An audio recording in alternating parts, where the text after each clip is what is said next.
it's not just about coming to Florida and moving all these things to Florida. You have to make sure also, whatever state you used to live in, that you give those things up as well. Hi, I'm Bette Hochberger, CPA, CGMA. This channel aims to educate you on tax, tech, crypto, and finance related news. Come learn how to grow and keep your wealth. Today's topic. So I've moved to Florida. Now what? There's a lot of y'all moving to Florida. Like, still, I thought it was maybe just a COVID thing, but turns out lots of people like sunshine and no taxes. I think we have some other things that are appealing in Florida, but those seem to be the big ones: the nice hot weather, and the lack of taxation. So I figured I would come on. I haven't talked about residency in a long time, and what does it take once you move here? What do you need to do? So the most important things, and it's going to be a little bit of a shock if you've ever driven in Florida, but the most important things as far as establishing residency, besides just your length of stay, like how long are you here, revolve around your cars. So the Florida wants you to register your car within 10 days of moving here.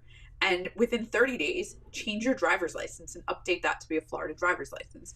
Now, the reason I say it might be surprising that the requirements revolve around driving is if you've ever driven in Florida, specifically in the greater Miami area, we have some crazy, crazy drivers. So it's sometimes surprising that they even have driver's licenses, to be honest. But in all seriousness, you move here, like when you have the intention of moving here and being here and becoming a resident, besides needing to be here 183 days to establish residency, you do need to transfer over your auto registration and your driver's license pretty quick.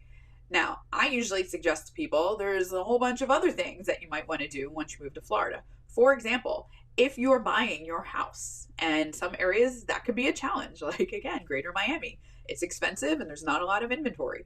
But if you are fortunate enough to buy a house in Florida, you're going to want to go ahead and file the homestead paperwork. And there's a couple of reasons. One, it helps establish your residency here, right? It's making a declaration that, yeah, this is my primary residence. This is my house. Second is it's going to keep your real estate taxes from skyrocketing through the roof.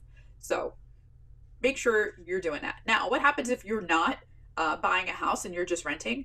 Well, you're probably going to want to file what we call a declaration of domicile. And it's effectively telling the government, making an official statement that this is my home.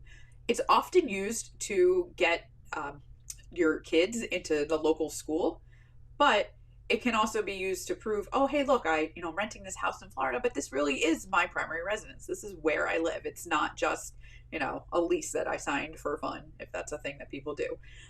So establishing your residency, filling out whatever paperwork you can, and there's others as well. You're going to want to update, once you're doing your driver's license, you're going to want to update your voter registration. It's kind of something you can do simultaneously.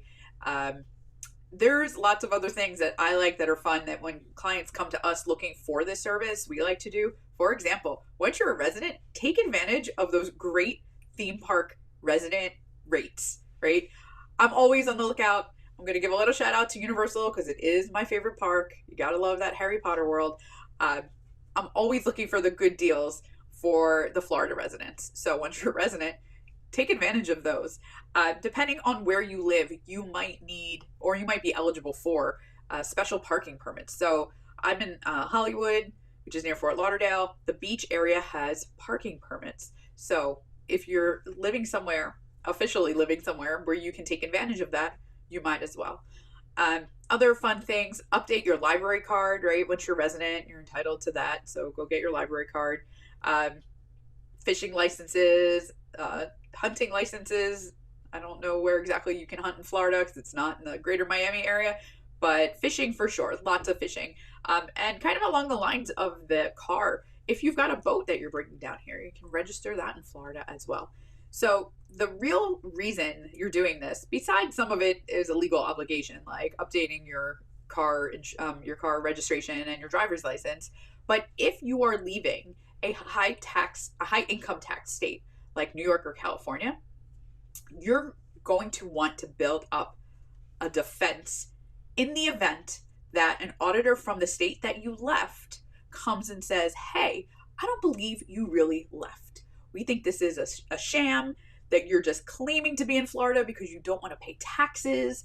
And having more and more of these items is going to help build your case to show that auditor, no, really, I moved here. I really moved to Florida. Look, I changed my driver's license. I changed my voter registration.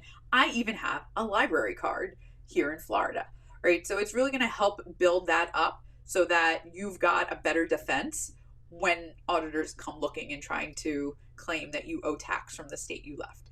Now, there is another side to that, which is it's not just about coming to Florida and moving all these things to Florida. You have to make sure also, whatever state you used to live in, that you give those things up as well. Some of that will happen automatically, right? If you have a driver's license and you're like, I'm going to get a Florida driver's license, you got to surrender your driver's license from your other state, right? So some things like that will kind of happen automatically. But things that might not be so automatic, if you've got a library card, say, from New York, right? I don't think anyone's coming and confiscating your library card. And I don't think you have to turn it into the county when you go and get your new card in Florida. But you're going to want to make sure that you kind of give up those benefits and those rights from the state that you're leaving, because you don't want anyone from that state where anyone is an auditor from the Department of Revenue coming and saying like, oh, well, clearly you're still a resident because look, you're using your parking permits or you're using your hunting license or your fishing license, right? You have to be very, very careful. You have to scrub everything and you have to give up those benefits, even if they seem small and trivial. Remember, it's all part of a defense, right? An audit defense. Should that former state come looking, you don't want to give them any reason that they can try to get their claws into your money and say, nope, you're still a resident and you owe us taxes. So that's what you do. Come to Florida, save money on taxes, enjoy the sun. And have any questions about this process? It's a little bit strange, not going to lie. And I love Florida, but sometimes doing things like dealing with the DMV, not always the greatest, but we're here to help. So if it's something that you need help with, if you're trying to relocate to Florida, you're trying to establish your residency, give us a shout, and we'll see you next time. Thank you for sticking around. I hope you learned something new. Please leave a comment, like, and subscribe to my channel if you want to continue improving your tax and financial literacy. Bye.